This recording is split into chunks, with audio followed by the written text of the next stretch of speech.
Manchester United, Chelsea Football Club, Liverpool Football Club, Arsenal, Liverpool, and he wishes he was a Premier League team supporter right now. No, not really. I don't get it. Welcome to a special episode on the Grandstand Podcast. We are going to cover the Premier League this time, and especially the top 6. Let's get right into the episode. Now go!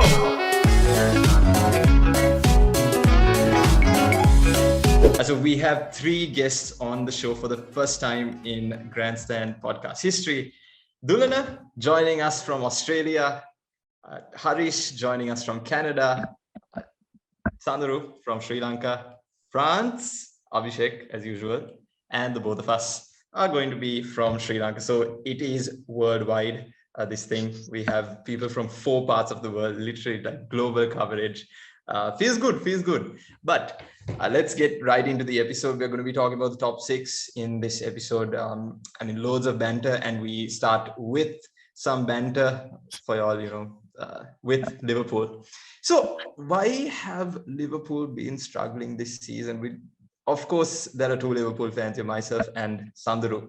Sandaru, in a sentence or in 3 points, can you just describe what Liverpool is going through this season? Because yesterday they saw out an emphatic second half win against Ajax to qualify into this round of 16, but at the same time they are 8th or 9th on the table on the Premier League. What's going wrong for the Reds? Yeah. Okay. In 3 points. The most obvious point is, as usual, our injury list. I don't want to use that as an excuse every season, but then we do have a very recurring injury list, and it's been very annoying, I think. And it takes out a few key players most of the time, so that is there. Second point would be our midfield is quite old. Yes. To be honest. I love Hendo's passion. I love his his drive, passion towards the game, the drive, and he provides a lot of direction for Liverpool when they play, but just individually he lacks a lot of, he doesn't gel into it. So I always want to see Thiago in that midfield, but it doesn't happen because he also is in that recurring injury list. So I think we badly need to reinforce our midfield.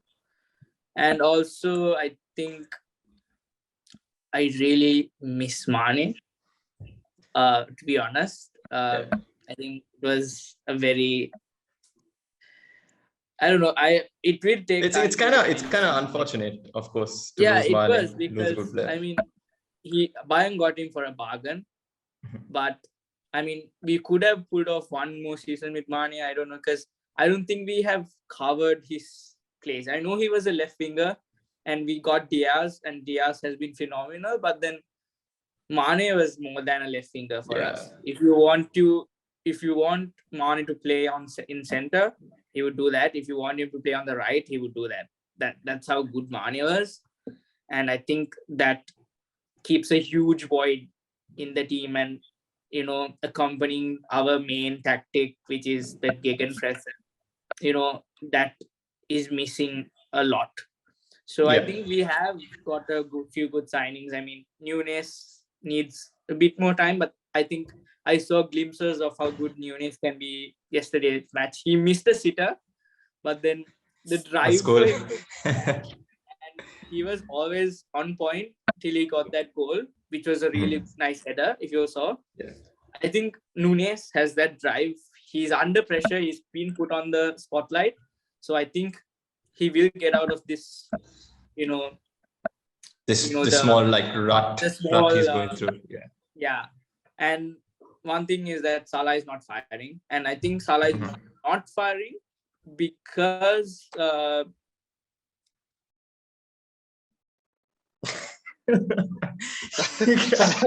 guy got rejected by Salah.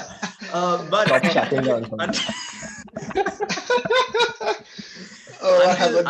until he makes a comeback, like Liverpool is trying to make a comeback at this point. We'll switch over to the other side to hear a Manchester United fan's opinion on this one. Now, Dulana, of course, we're getting to Manchester United later on, but seeing Liverpool as a rival, you too watch Liverpool matches to an extent. What do you think can be fixed, or like where do you think Liverpool should be fixed? Signings, maybe? Yeah, I think if it's okay, I'm just gonna add on to a bit of Sandaru's points as well, because as he mentioned, I'm really sorry about that. Okay. That's fine. So yeah, I think that was basically it. I think Salah is not. I can't. I mean, we saw Salah literally score the fastest hat trick in the CL, but he's not doing it in the Prem for some reason. But I think is that he's not getting that. He's lacking that Mane Salah link, which we started to see at the end of their careers together, and also we are missing a direct passing route between Salah and probably Thiago, which we used to see. So I think those are a few issues we have. I think. All right. So before boiling it down to 3 points, I think that will. Those are not technically 3 points, but then those are like the main issues we have. Of course, but before you just came on for the second time, we were just hearing Dulana's thoughts on what needs to be fixed. We were trying to harp on the signings because Liverpool are a very selfish side when it comes to signings, and it has prompted an FSG out campaign by some of the Reds fans. Dulana, do you think that's a legitimate argument against the owners to sign players? Yeah, I think in general, if you're unhappy with the owners of your club, it's okay for you to protest about it. I don't know if it's particular because of not having transfers or more about how the club is being run. So I think not having signings is probably going to play a big part in that. I think just adding on to what Sandaru said earlier, it's more of a personnel problem as well, right? So you can see that something interesting I saw was that players in modern day football, I think I've mentioned this before as well, is that their players don't really play positions in a team anymore. They play roles. So when you have a winger, you don't really have a winger. You have a person who plays in that spot but has a different. That's what Mane was, and someone you really haven't replaced with. You have Cavalli or you have Elliott in that role, but they do kind of the same things, but not to the best extent, right? So I think signings wise, you probably have the players to do it. You just need to bed into that a bit more. I think personally, Liverpool are going to be fine through the course of the season. The only issue is that you think Liverpool fans are just a bit over dramatic when they say. I think that. Sorry, can you answer that question? They've definitely had a bit of a. I mean, we have come out of worse. I mean, I think the 2019 was it the 1920 season? Yeah, 2021 season. It just took 30 years. No, it just took 30 years to come out there. I am personally so happy to see Liverpool not do well. Like it genuinely. Of course you'd be happy because after how many seasons are you seeing Liverpool do bad plus Arsenal? After 3 seasons, we've seen Liverpool do bad. It's not like you were dominating for like a century or something. We were dominating for about 5 seasons. So. Oh yeah, sure. That's why City won 1 Premier League cycle a few seasons ago. City have 4 Premier Leagues and you all have dominated. But yeah, Dulana, carry on. Yeah. No, sorry, it's okay. Trust me. As a United fan, I've had no greater pleasure. But I think they'll be fine. I think they're fine. The only issue I see is that a midfielder, Thiago and Fabinho, is probably why they're going to be fine. And them just getting injured is going to be the problem. The continuous injuries over time. Because whenever they come into the team, they're fine. And the problem with Henderson is that, yes, there's been a dip in form. Usually he's this reliable pressing machine. He's everywhere on the pitch. And the more you see about Trent's mistakes now is because there's less of Henderson covering for those mistakes. Mm. I was just about to ask that question. Yeah, like Trent was never gonna be that type of defender who's always gonna be there at the back. Like he's just not. He's more of a wing back role, right? So that it always keeps getting highlighted a lot more now because that part of Henderson's role has diminished a bit, right? So that's why you're seeing like even Trent in these weird defensive positions at this level during the season. So yeah, I mean that's definitely something you guys can improve on. So I think personnel wise, a good replacement for that role that Henderson was playing is something you guys can look into. It's probably something you're already looking at. Yeah, Definitely. I think one option was if you all would have noticed, Moises Caicedo from Brighton. We did go for him for a while, but then we had a very I think there was a 40 mil price tag for Caicedo. Yeah, there was a 40 mil price tag, but and it just dropped on I the think we last should day. have gone for Caicedo because he brings in a lot. But the issue we had was the price tag was that I think he had like 5 appearances for Brighton, but then he was solid. And now he is somewhat starting for Brighton. So I think we did miss out on a good steal there. So yeah, I think that would have been a good replacement for our midfield. You missed out on Tchouaméni as well. I think that was probably. I think you were very almost confirmed that he was going to come, and then he almost did a 180 and went to Real Madrid. So yeah. So it sort of cries out like stingy spending on Liverpool's part, but some teams haven't spent stingily. One of those teams are Arsenal, and we'll be getting to the next team. But we'd like to hear the thoughts of another London club first. Harish, realistically, where do you think Arsenal will end up this season on the Premier League table? Okay, well, if I'm being completely honest, no offense, I don't see Arsenal winning the league. Definitely not. I think the league still belongs to City, and I think most people will agree. But to my surprise, though, Arsenal have been doing well, and it pains me to say this, that they're sitting at the top of the league. It's not fun. But realistically, I reckon they'll probably finish second or third, I would say. Yeah. Because I don't see any other club. Because if they can keep up the form and like if they don't get injuries, then I still don't think they'll win, but I think they'll finish like top 4 for sure, top 3 for sure. Yeah. See, the thing that they've done really well is have a strong start to the season, and that's because they played respectfully, we are saying, the lesser teams, the ones that were bottom of the table. I think their first 10.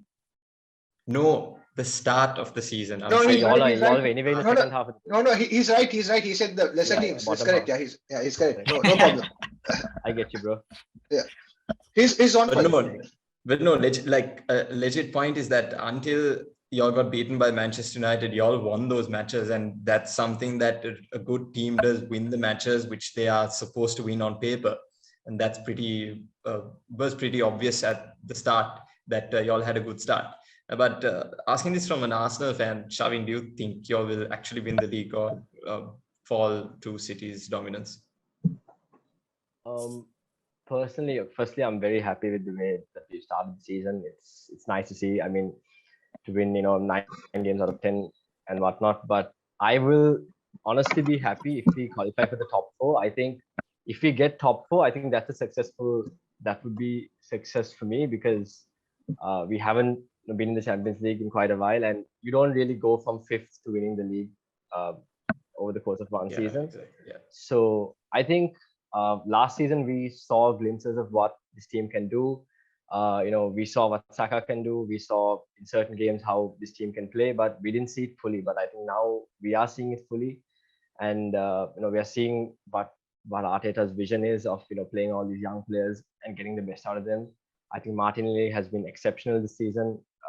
Currently, you can probably vouch for that with the way he played against Liverpool as well. I think he's been really good. Saka is now getting into form, but no, to answer your question, I don't think that we can win the league. I think top 4 would be really good. if we get top 4, I think we can. I think that would be a really good finish. And I think the biggest problem, I would say, or the main reason I would say, is one thing: we don't have the experience that City has. I think City has a team that is a team that's been winning the league like constantly in the last few seasons, and they have that pedigree of winning the league, which is something you definitely need. I think from like February, March, April, towards that time, like they really kick in, I think. And another thing is, I think Arsenal are only like 3-4 injuries away from, I think not playing the same way. If we lose Thomas Partey, we don't play the same way, right? I think we lost Zinchenko. We have continued to play well without Zinchenko, but I think that's a loss as well. So if we were to lose like a Saka, Martinelli, like 2-3 injuries, with the World Cup coming up, I don't think that we would be playing the same way. That's what I think. I think we are really lacking in squad depth, especially in that CDM position. I think if Partey doesn't play, I think Arsenal are just a different team. So yeah, for those reasons, I would probably say 3rd or 4th, in my opinion, is what I think a realistic finish is.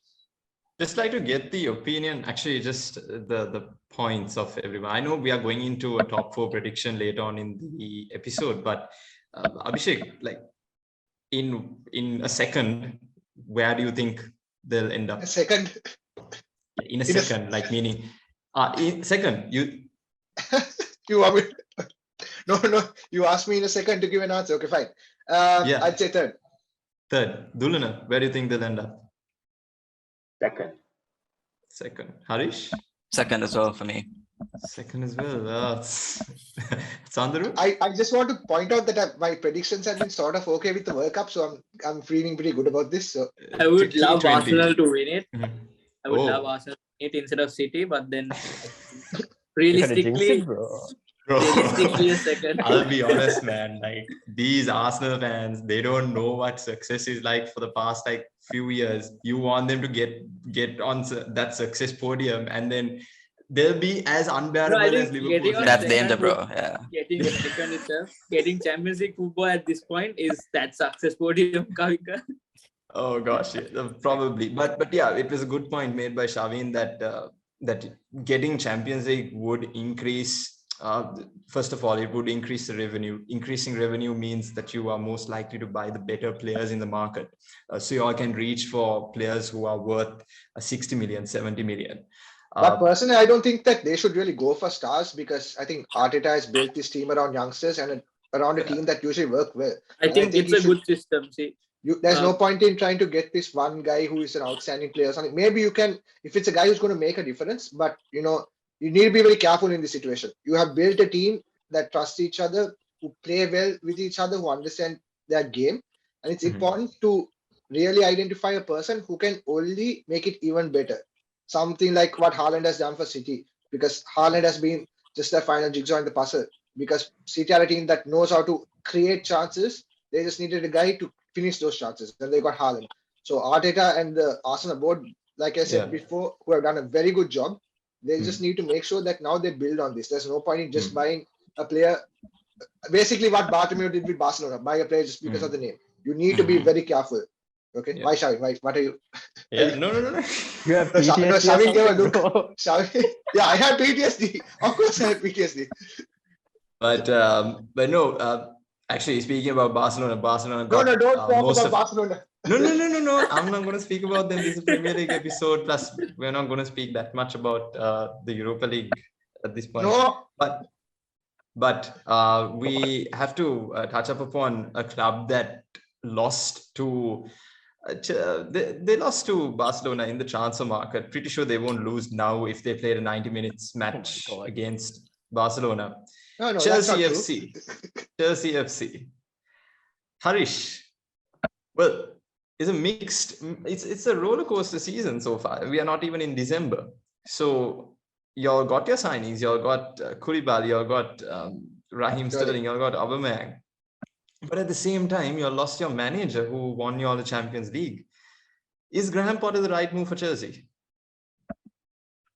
This is a tough question, though, to be fair, because I love Tuchel, and I think a lot of people around the club love Tuchel.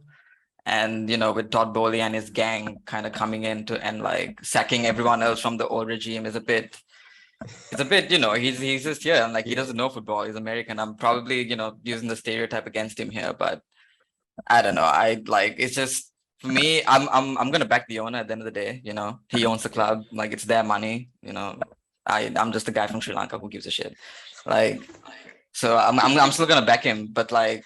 Yeah. There's a few things that he's done that has come out in the news that's made me question him, like him presenting a 4-4-3 to Tuchel. I was like, how is that? How I don't get that. But again, I like to repeat myself. I'm gonna back my owner, but Graham Potter, he's I'm gonna be honest here. I didn't know a lot about Graham Potter before, when he was at Brighton and like what he his managerial career before that. Yeah.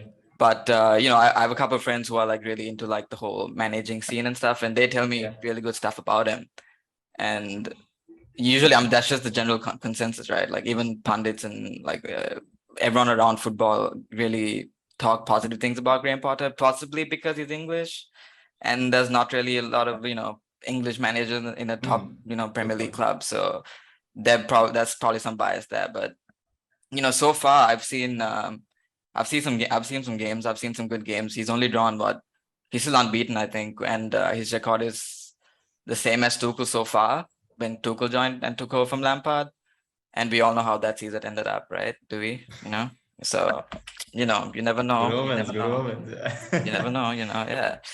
But I've seen the most recent game against Salzburg was really good because I saw a lot of like a really good plays. I don't know if you guys have seen this one really good play where Aubameyang missed the goal, but if he had scored it was literally like a FIFA. It was like quick one touch passes, like between 4, 5, 6 players, and they completely beat the Salzburg press. And by the way, Salzburg played really well. Like they're the best in their country, so like give them credit, because they played really well. But I think we played much better, and yeah, we came out on top. So I've hope, and I hope. I've always wanted. Everyone says Chelsea is the club where a manager is only there for like a season or two, and I've kind of like deep down I've always wanted a guy like Ferguson, at Chelsea, or some guy was going to be at Chelsea for like 5, 6 years, build a proper team and like even longer possibly, and that's what Todd Bowley wants. I think he's given Graham Potter a 7-year deal contract, if I'm not mistaken. So, and Todd Bowley is a successful sports team owner, like in the US, he owns I think he owns a bit of LA Lakers, Dodgers, and this other club as well. And they're all doing pretty well. And the managers at those clubs have been at the club for like, I think the LA Dodgers manager has been at the club for like 10 years now, or 7 years, and he signed a 3-year contract, which will make his 10 to 10 years. So I want to see that with Graham Potter, and I hope, from what I'm seeing so far, I have hope. I have hope that he can build something good with the players that we have as well. So we'll see how that happens. Just a question. I mean, because you mentioned about that longevity thing, like Mm-hmm. I agree with what you say that it would be nice to see someone, but at least in the Abramovich era, the fact that they were ruthless with their managers is what brought Chelsea success. If you actually look at the period from where Abramovich took over, since the takeover, Chelsea have been the most successful club in England, apart from Man City. Mm-hmm. So, do you think there's actually a reason to actually follow that? To follow that procedure of being ruthless with your managers? I think football in Premier League especially has kind of changed because City have built a good team, yeah, but they're also run really like properly, like behind the scenes, the club itself. So I feel like if any other club really want to compete with City like every single season, I think they have to kind of change the culture at the club as well, because City, like you said about for Barca as well, when you brought up the example, right? Yeah. You have to, when you build a team, right, your signings have to complement the team and not disrupt the team. And so you need the right people working at the club who are, behind the scenes and you need to have good communication with the manager and the owner and everyone on board. So I think, I mean, all I can say is I hope everything works out well. But like you said, Chelsea have that history of sacking managers, and we've had success. So who's to say what's right and wrong here? Because that's history showing that Yeah. for both ways. So for me personally, I just hope we have a manager for a long time and he can do well. All right, so a lot is expected from Graham Potter. Expected is his middle name because expected goals was his strong point at Brighton. And someone who really loves expected goals is in this meeting room with us. Dulana, you're Graham Potter's biggest fan. You probably have a poster of him, and if you could show us, that would be amazing. But you wanted him at United. Do you think he can do the job at Chelsea? Being unbiased. You're making me blush, Kavinka. I'll show you my Potter post if you show me your Liverpool one. Sure. Probably been supporting him the same time, right? I'm kidding. I'm kidding.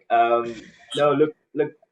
I think I agree, especially with one point that Harish mentioned when he was talking about Potter and his time at Chelsea.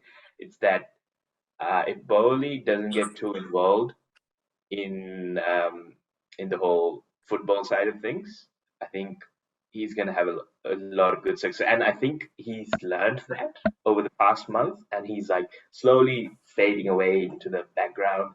And he's brought in this new football director of football. I think the whole backroom staff is changing, and the club's getting to that point. And that's especially Graham Potter will succeed, I think, because he had that whole infrastructure at Brighton. They had such a really good team. Even before Graham Potter came to Brighton, I think they already had that thing set up. And it's the same way that Pep had everything set up for City when he came in, right? So in terms of like expectations, I think Potter's always going to play this good brand of football. It's just whether or not his teams are going to be successful at the point. Like they're always going to be playing nice football. The Champions League game they played was so nice. They had some really nice passes, right? I think Harry alluded to that point as well. I can't see, sorry.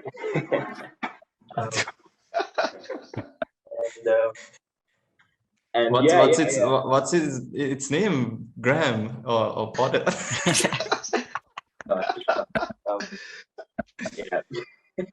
not. But I have been a huge fan of Potter. I was really cut when he decided to go to Chelsea, obviously, joining Kyle's team.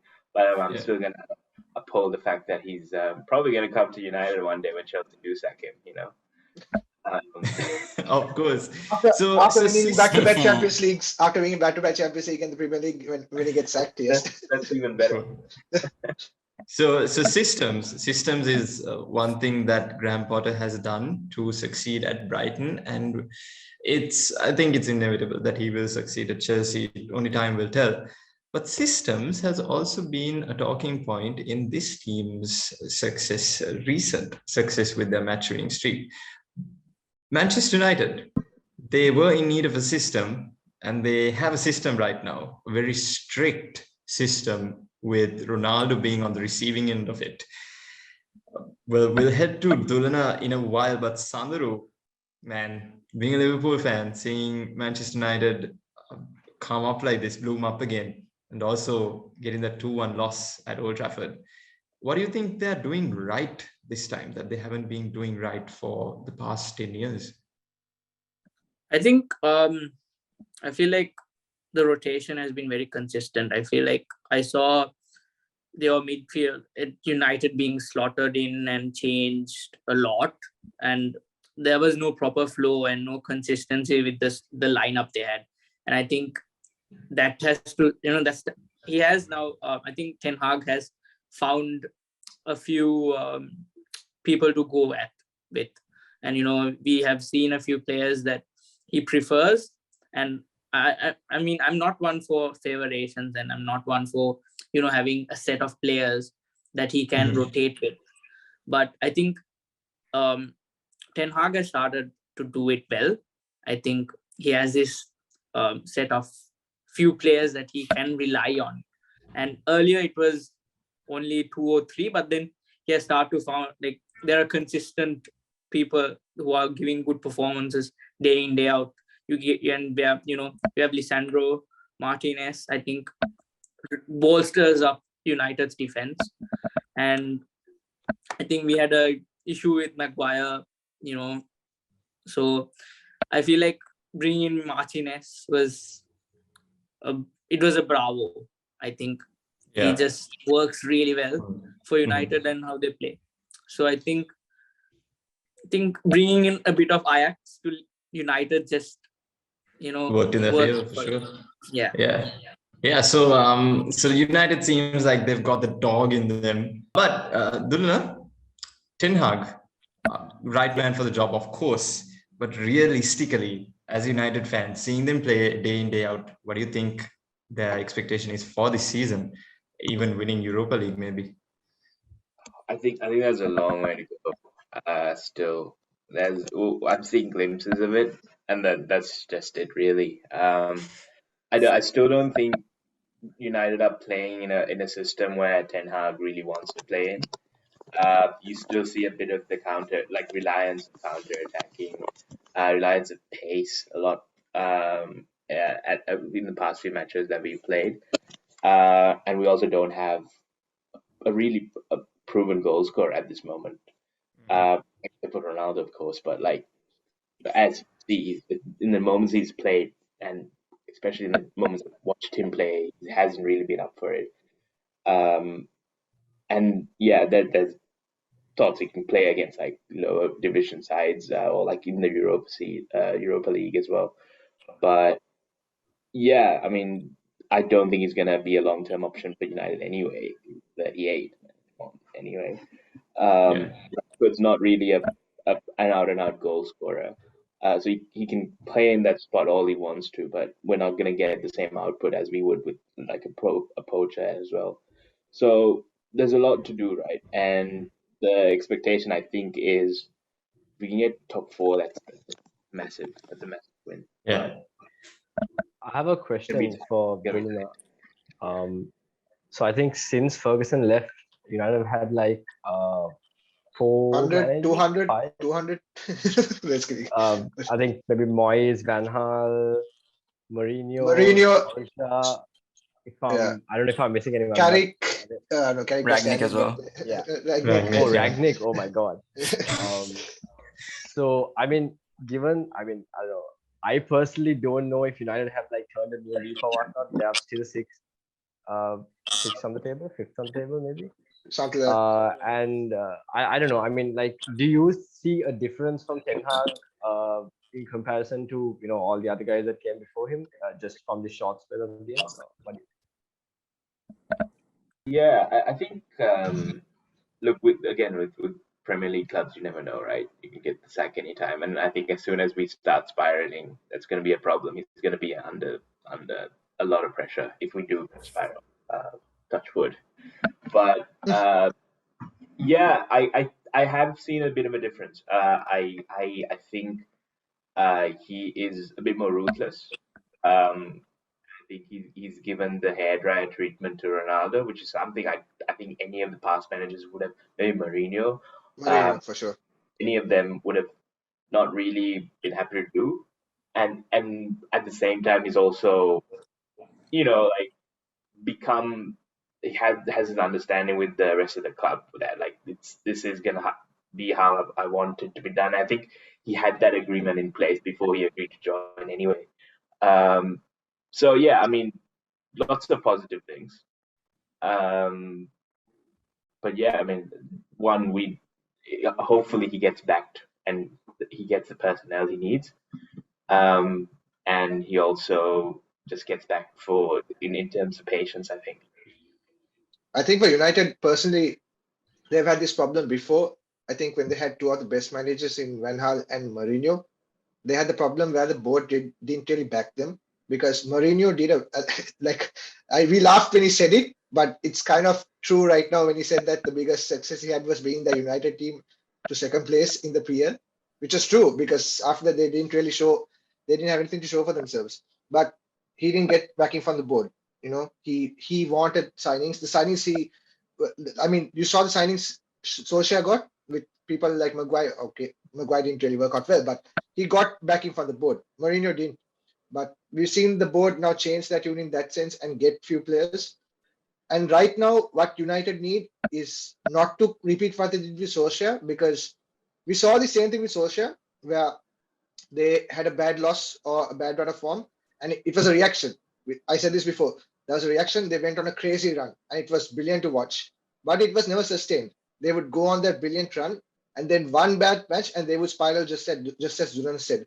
So right now, what United need to find is a way to not spiral after going on a good run. They have played decent football, but the most important thing is that they've got results. They've got positive results, and they are on a positive trend. But that can happen at any time in football. What's important is that you can sustain it throughout the season, and that's where Ten Hag's test will be, to see whether he can actually manage that, manage the team, and get a good result. Get a good result in terms of the long term, which is where everyone will be looking. Yeah.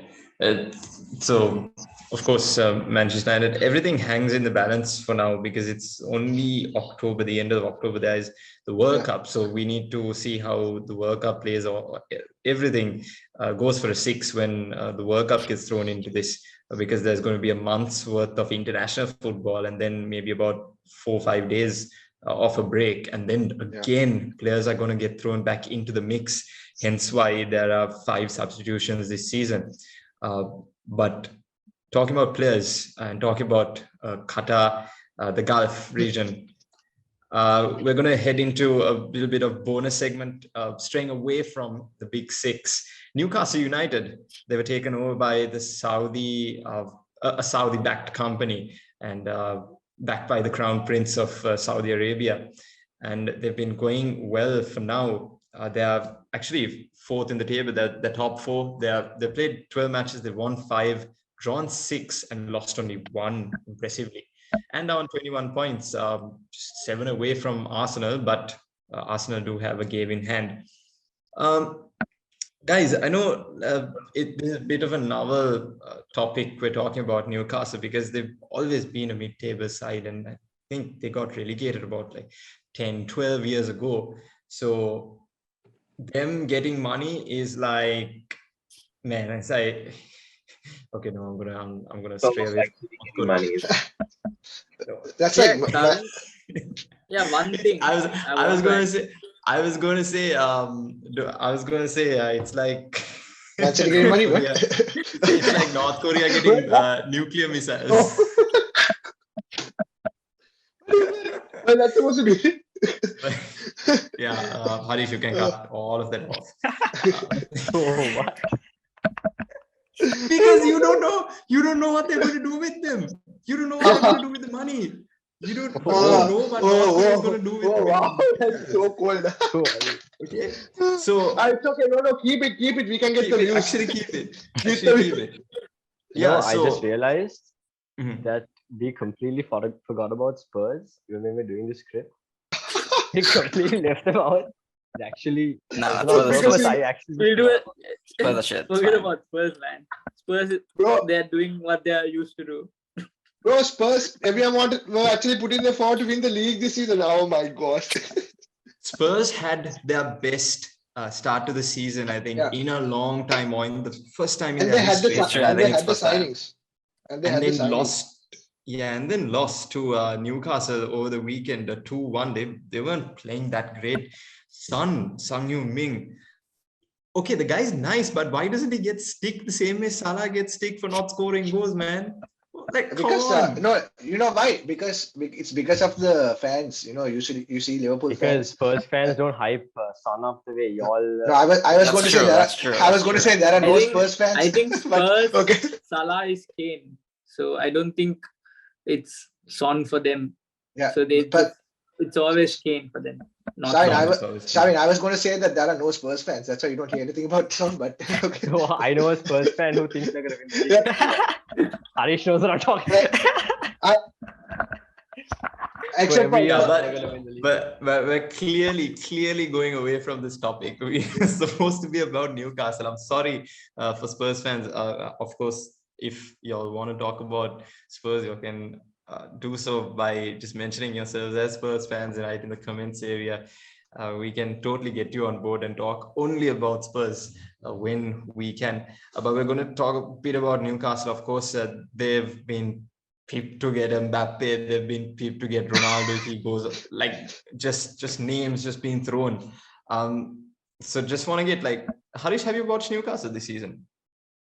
Not really, but I've been hearing good things. I mean, they are fourth right now, and they're about Chelsea. But even though we have a game in hand, but I think they have a good manager as well. With well, he was at Bournemouth before, right? I forget his name. Eddie Howe, yeah. Eddie Howe. Yeah. And I think he didn't he keep Bournemouth up in the Premier League for a long time, right? And he, Yeah. I mean, he did get them relegated as well, but I feel like it kind of.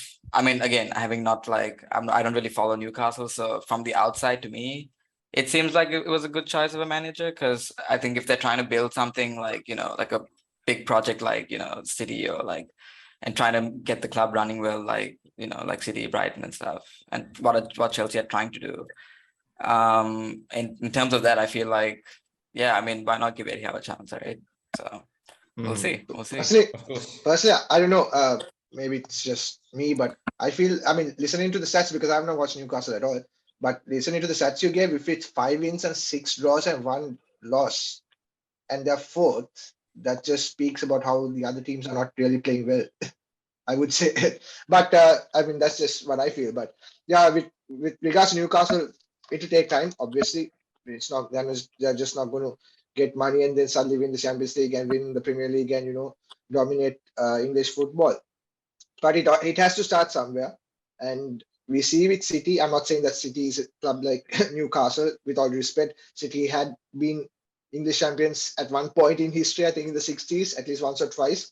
But you've seen the success City has had with their investment and the way they've been run.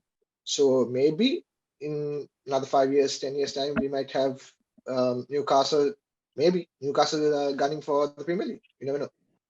Yeah. One small thing on Newcastle, Kavinka. Yeah, one small thing is that they have the funds now, but see, the players who are showing up are players that have been at Newcastle for a long time. Almiron, Joel Linton, you got Callum Wilson, and these are players that they didn't come out of this whole takeover. These are players that have been at Newcastle for a long time, and I think they're just playing really good football. So props to them. And I think after Grealish talked about Almiron, he has been so much better than Grealish.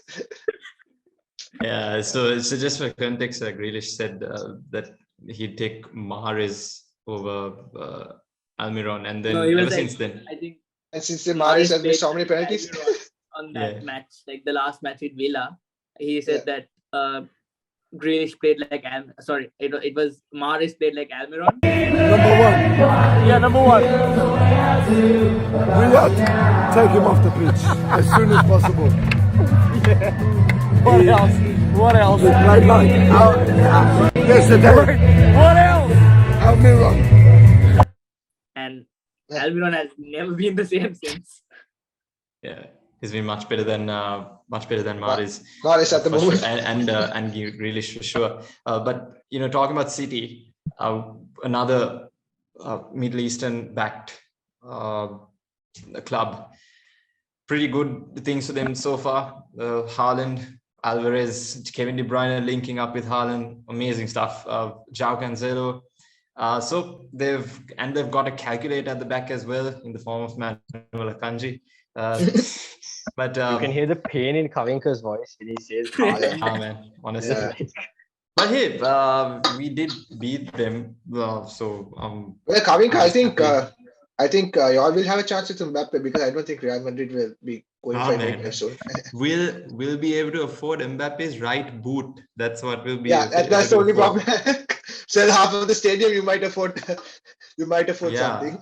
I'll have to give that a mortgage. But Yeah. I know that Dulana, you've been following Haaland's and Kevin De Bruyne's link-up play quite closely this season. I know, like, apart from the obvious stuff, like, you know, he's been scoring goals every match or so, and his and City's expected goals are pretty crazy. But apart from the recent success they've been having with the matches, where do you think they'll end up with? Okay, say Premier League, they do win it, but this is a UCL side. This is a UCL winning side. They've got a good defense. They've got a great attack, possibly the best in Europe, maybe second to PSG's or even Real Madrid's. Yeah, but Do you think? Yeah, Real Madrid. Calm down. They have a I Ballon would- d'Or winner, but I mean, what do you expect? Yeah, come on. See? Man. Abhishek, Wait, what? Abhishek, stop being. Did you just say? Did you just say B, Sandaru? No, They. Oh, I think You got stuck. perfect timing. You're Perez. Florentino Perez, shut him down. Always in there. But no, we'll continue with Dulana. Just stuck on Obviously- serious. It's so funny. It's so funny. But Dulana, like, of course, now City has been placed with a curse by Yaya Toure, or so they say. Yeah. Do you think that they'll flop like they've done many years before this, or do you think they'll just get stuck like Abhishek has gotten stuck at this point? Look, I think, yeah, the measure of success is always going to be the UCL at one point for City. I think in the Premier League, they're going to be steamrolling a lot of teams, and they've done so already, including United, unfortunately. And yeah, the UCL, I've watched a few games of theirs. They've been okay. They've beaten the teams that they've needed to beat. And I think with Dortmund, they had to like dig in really deep in the first leg, or like the first game they played against them in the group stage, and really like fight for that comeback as well. So it's more about like the experience they have in terms of Champions League football. It's kind of a different thing. The reason why like Madrid are very consistent in we're back. I know we're talking about Madrid when Abhishek is back, but realistically, like the reason they were very consistent in winning the Champions League is because like they built years and years of experience with that particular. They know how to get it done over a cup match or like a Champions League match. So I think City by now probably have that amount of experience in the team as well. It's just they've also been really unlucky in the Champions League. To be honest, like they've last year against Madrid, they put in some really bad performance towards the end of that leg, and then they just lost. Exactly. That's exactly my point. Yeah, but not. I don't get what. I just don't understand why people understand this. Madrid didn't play well. Like they won that match because they played well. But I think No. yeah, you have to play to a certain level to win a game. Of course. Especially against City. So I think, but like realistically, they have been a bit unfortunate. And I think this year is good as any in terms of goals, or like last ditch goals that they can just score in the Champions League, because the Champions League is at most of the time. I know a lot of people aren't gonna be like happy about this, but it's very much hoofball at one point, right? People are just gonna be sending crosses into the box to score goals.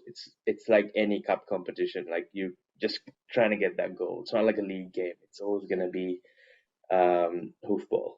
But yeah, I mean, City in terms of hoofball are going to be doing really well. They've got the best man to play hoofball. So. Yeah, of course. Yeah.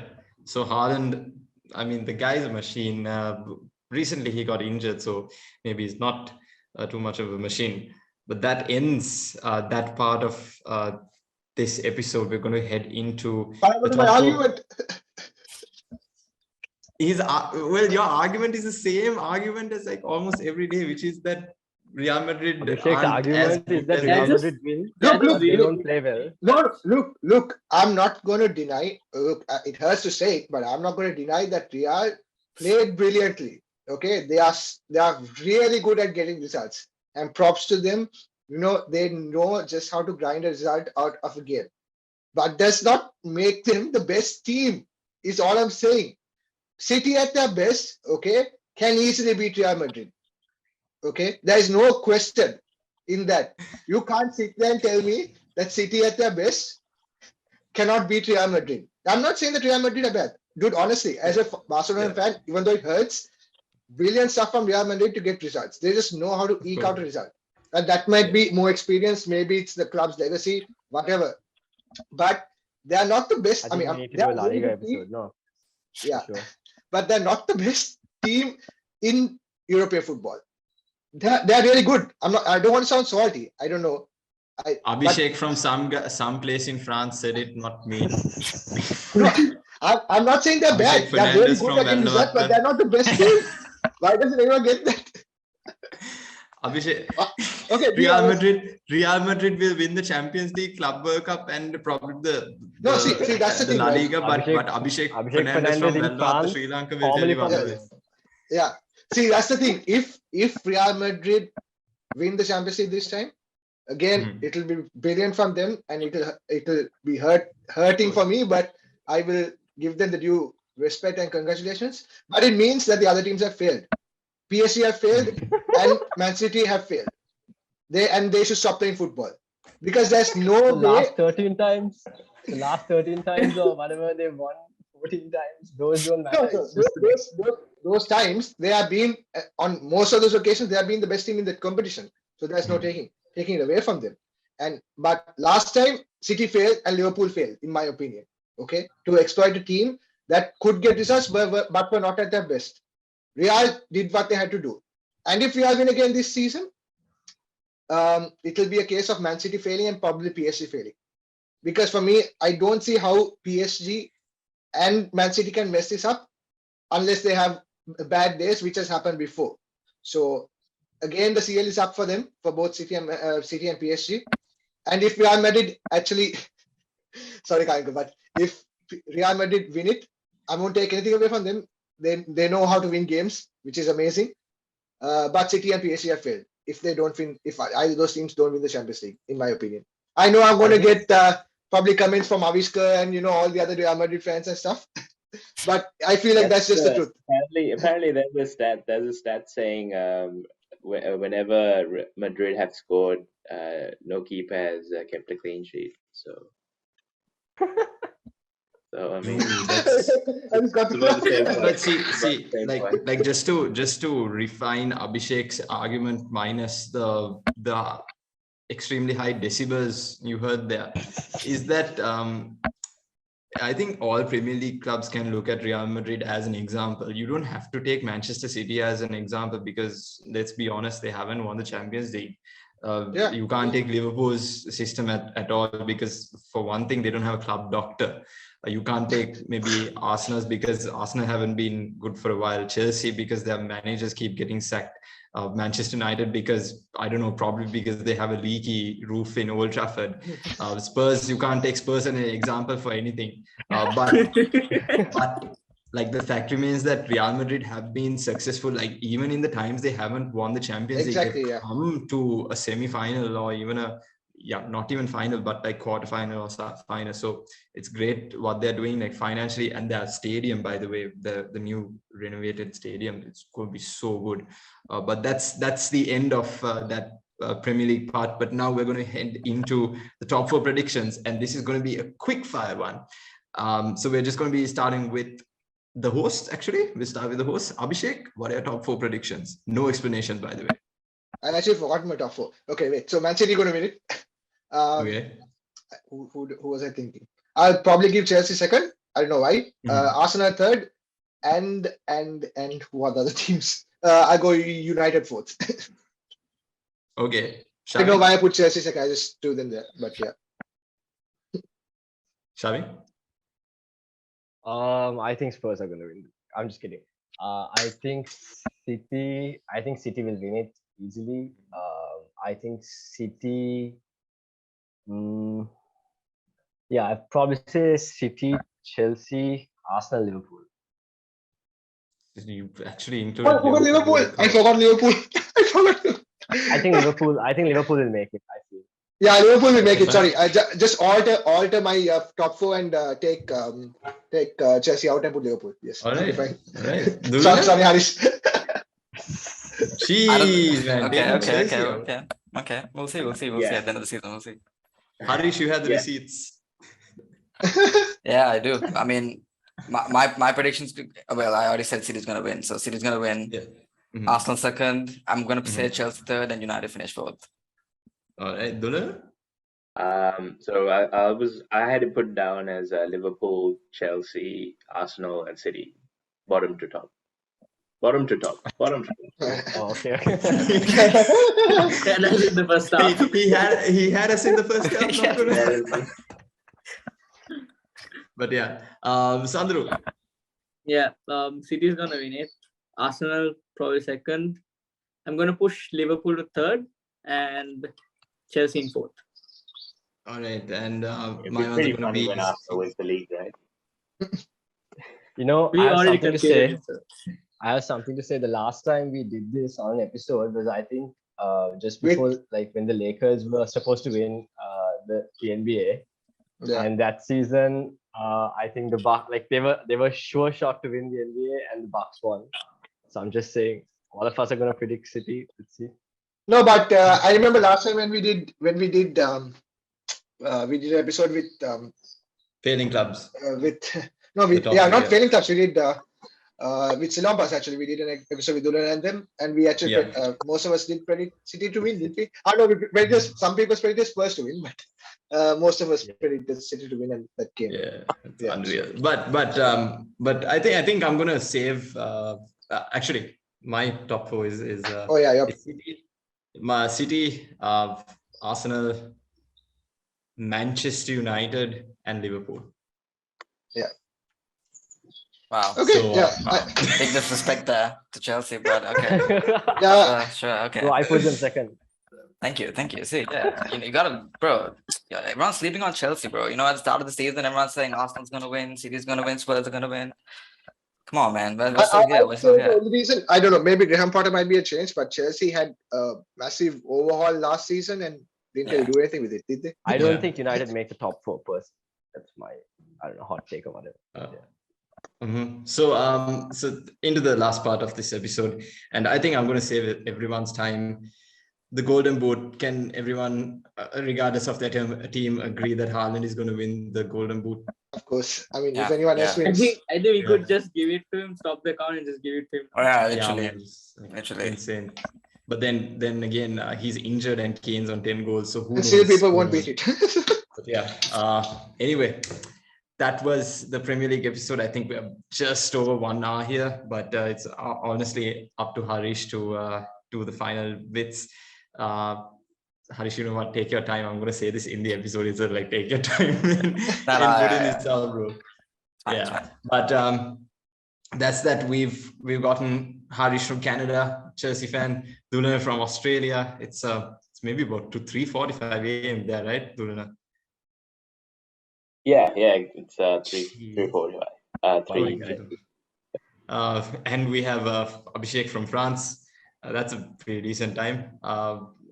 Abhishek, good going actually, because Barcelona got knocked out and last night into the Europa League, and he did give his good insight into this episode. And of course, we had Sandaru joining us from Sri Lanka, Liverpool fan. As you can see from his bottle there. No, wait. Anyway. Wait. Yeah, avoiding Yes. the topic. Sandaru said something. Sandaru, did you say we have a band? No, I just said Madrid. Don't lie. We used to be a Barcelona supporter. Don't. Dude, there were like 4 people who heard what I said, and you just mistook it. Before we head into another Real Madrid rant by Abhishek, we're going to end the episode right now and get Dulana to sleep as well. I'm pretty sure he wants to get some sleep rather than listen to why Real Madrid shouldn't win the Champions League. Look, But like I we said, can- Real Madrid, congratulations on winning Superb team. Well done. Let Dulana Bro, sleep, bro. thumbs You up. can discuss this on a call later. What Even though he wants to say it. Only like 6 months ago. But yeah, thanks a lot, guys. Thanks a lot for coming. We'll probably see each other later soon, because this is like 9 o'clock Sri Lanka time is a very convenient time. We'll try and get something on board. Do subscribe if you're listening to this on YouTube. Thanks again to everyone. And if you like this episode and if you like our content, you can share it. And you know what? Subscribe, because it would help us a whole lot. And from the Grandstand team, Shavin, Abhishek, and myself, Kavinka, it's take care and good night. And yes, thanks for putting that into the chat box, Abhishek. Harish is our video No, editor. it's by the Shavin. way. It's Shavin, not me. Shavin. Sorry, Shavin. Thanks, Shavin, for reminding me that Harish is video editor, and if you have any video editing stuff, he can get it done. Send them my sure. way, yeah, please. I need the cash. I need the cash, please. Thank you. Don't send it, especially if you're in Sri Lanka. If you're listening to this, maybe in the US, maybe send, because Sri Lanka has like low Cash exchange issues? rate. Yeah. Our foreign reserve is basically non-existent. So let's try and build that up a bit, you know? Yeah. That episode is for another day. We'll see you again in the next episode. From everyone in the Grandstand team and these three, Dulana, Hariesh, and Sandaru, take care and stay safe. Bye-bye. Nice. Oh, good stuff. All right. Hold on. Hold on.